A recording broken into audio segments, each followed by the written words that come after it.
Хэрвээ та үнцаасны компани дээр данстай эсгээ мэдэхгүй байгаа бол та Mongolia-гаар ороод профайл дээрээ дараад доош нь гүйлгээд төрд байгаа миний мэдээлэл рүү ороод үнэт цааснууд хувьцаа гэдэг дээр орох юм бол таны 1072 95% хувьцаа чинь яг аль үнцаасны компани дээр бүртгэлтэй байгаа юм бэ гэдэг чинь гараад ирчдэг.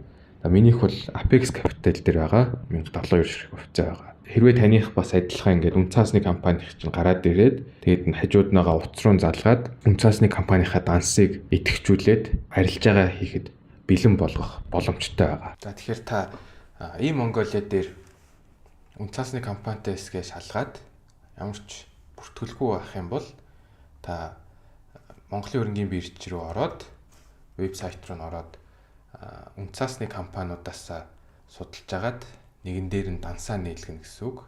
За үнцаасны компани руу орохын тулд та эхлээд гишүүн брокер энэ дээр 3 зураас дээр дараад гишүүн брокерийн мэдээлэлгээ орох юм бол нийт 52 үнцаасны компани байгаас одоо брокер гэдгийг нь бол сонгоно гэсэн үг. Бүгд бол брокер гэдгийг хангаж байгаа.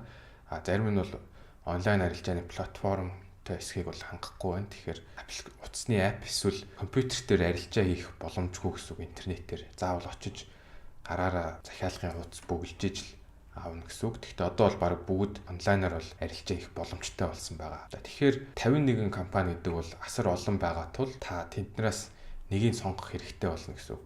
Заавал дан ганц нэг компани дээр биш, олон компани дээр зэрэг үнцаасны компанитай